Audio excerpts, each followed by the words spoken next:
Welcome to Ryan's Running Reviews in partnership with Roadrunner Sports, and today we're taking a look at one thick daily trainer. It's the Asics Gel Nimbus 25. Let's run with it.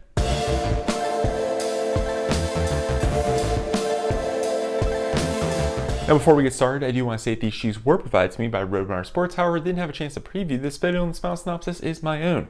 I also like to say please leave a like on the video and consider subscribing. Here we go. If you're not familiar with Asics running shoes, the Gel Nimbus is their max cushion neutral daily trainer, and I would go as far as to say, with the updates we see here, I would kind of classify this as an ultra max cushion shoe, basically meaning it's one of the thickest, largest midsoles around. And if we compare it to the Cumulus, you can see there's quite a bit of a difference. Now the Cumulus is their more moderately cushioned, more traditional neutral daily trainer, and for runners who want a little bit more cushion for the pushing, as they say, that's where the Nimbus comes in. And the Nimbus got a complete redesign here, so we got a lot to talk about. The Nimbus 25 comes in at 10.5 ounces, which is 0.3 of an ounce heavier compared to last year's version. Now, typically I don't like to see shoes go up in weight. However, I'm going to make an exception here, mainly because I think that 0.3 of an ounce increase buys us a lot of premium cushioning here. This shoe works really well for those easier days, recovery efforts, or times you have a longer run and just don't want to feel the ground at all and want that soft, bouncy ride. So even though it does go up in weight, I don't think it's kind of a big deal. And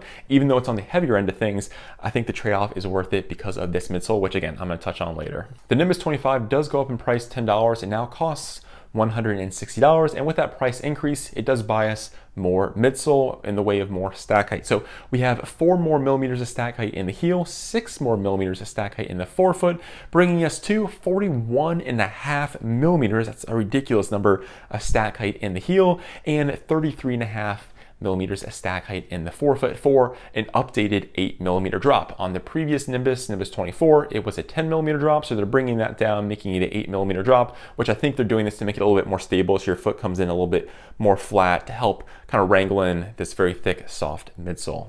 Asics also made it a point to talk about the environmental impact of the Nimbus 25, saying that 90% of the polyester is recycled, and the sock liner does have a 45% reduction in CO2 emissions. And then below all that, in the midsole, it's made of 20% bio-based material. I believe it's sugar cane. So you do have some increased sustainability elements built into the Nimbus 25. Moving on to the upper, we have a single layer of an engineered knit material, and I will say, while I found it to be quite comfortable and I do like the look and feel of this fabric, it is going to be on the warmer side of things, which actually works out well because we're currently in the middle of winter. So we'll see how it holds up once we push into some of those warmer months, and then we'll see how it does in the middle of summer, but it is going to be on the warmer side of things, which makes sense for a knit shoe. Now, as far as sizing goes, I thought it was quite generous, wasn't too narrow with the midfoot and toe box, and I did find it to fit true to size, and I was quite happy with the fit here as well. And while we did get a complete redesign this year, they left the tongue the same as what we saw on the 24. So the 25 has the same tongue as the 24. It's the same stretchy knit-like material. You can just stretch this thing incredibly far, and I love it. Loved it on the 24. I love it here on the 25. You have these large holes which allow for ventilation, the upper on the warmer side of things, but the tongue does give you a little bit of breathability, which is quite nice. It's also fully gusseted, so it's not going to move around a whole lot, and when you want to get your foot into the shoe, you kind of grab this tongue, stretch it, and slide it right in, which I think works quite well. So I'm a big fan of this tongue. I like what they're doing here, and I hope they include it on more Asics models. It's very thin, does a good job keeping the lace pressure off, and I think it's very comfortable, and I just love how stretchy this thing is. I mean, just look at that, it just stretches so much.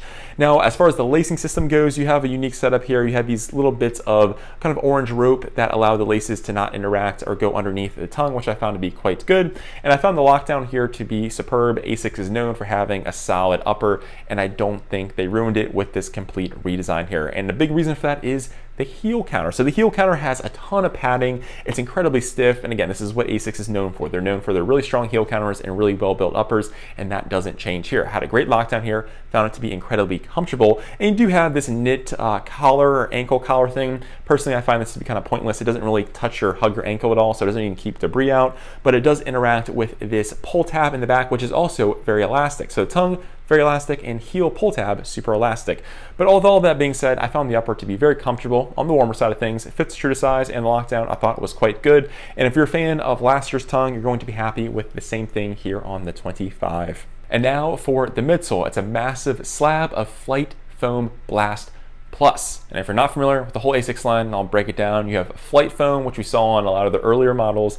You have Flight Foam Blast, which you saw debut on the Novablast. Then we have Flight Foam Blast Plus, which I think we saw debut on the previous version of the Nimbus, so the Nimbus 24. And then we also have Flight Foam Blast Turbo, which is seen like on the Metaspeed Sky and Edge, which are their super shoe race day carbon fiber plated shoes.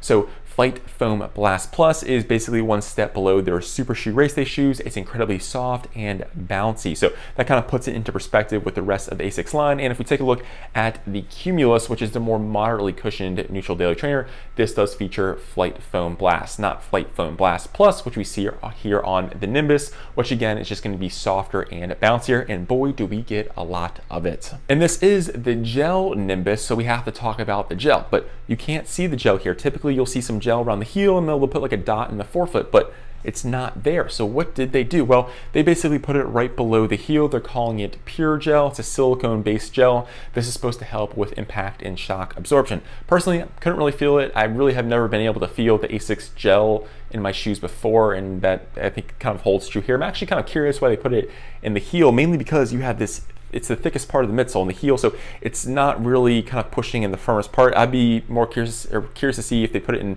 future versions in the forefoot, mainly because that's another high impact zone. I don't think it's necessarily required in the heel because you already have a ton of foam back there. But nonetheless, they do have a piece of pure gel in the heel. I'll put a graphic on the screen so you can see exactly what I'm talking about. Personally, didn't really notice it. I tried to put my, take the insert out and poke around and see if I could feel it. I wasn't able to, but it is there nonetheless, and this is kind of the new evolution that Asics is doing with their gel technology.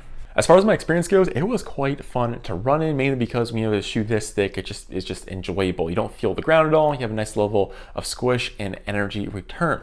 However, it's not perfect. It's a little bit clunky and a little bit too soft for some of those faster paces. I think it works better for those moderate to slower runs, or if you're going on a long run and just don't want to feel the ground at all, or just need a nice level of impact protection. The other big piece here is the rocker geometry. So you can kind of tell how much it's curved here. It's a very noticeable rocker geometry, which is much appreciated due to the softness of that midsole. Helps roll you forward and keep you going. It's a rather stiff shoe. It's not the most flexible, so that pairs well with the rocker geometry because it helps you notice it a bit more, which again I think is important when you have a shoe this soft. So it's just a very luxurious experience, and unlike most other Ultramax cushion options out there. As far as the stability goes, which I do think is an important factor when you have a midsole this thick and soft, I'll give it an okay rating, or slightly below average. It's by no means unstable, but if you compare it to prior versions, it's going to be a less stable Gel Nimbus, mainly because the midsole is so thick and soft and does have more compression to it compared to prior versions.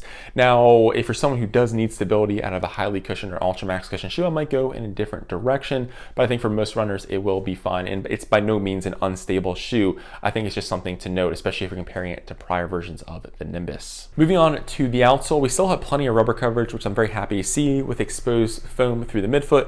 AHAR Plus, their high abrasion rubber, which is supposed to be a little bit more durable in the heel, and then Asics Light Rubber, which is supposed to be a lightweight rubber compound in the forefoot. I will say it's a more smooth pattern, especially compared to prior versions and if you compare it to other Asics models, so just be a little bit wary for running on different surfaces, but for the most part, with this amount of rubber coverage, I was quite happy with it. It just isn't as grippy, just because you don't have as many deep lugs compared to other versions or prior versions of this shoe. So at the end of the day, this will probably be a very polarizing update, as it is completely different compared to the Nimbus 24. People will probably either love it or hate it. Personally, I love it because it's just a fun experience, and there's not many shoes that give you a ride quite like this.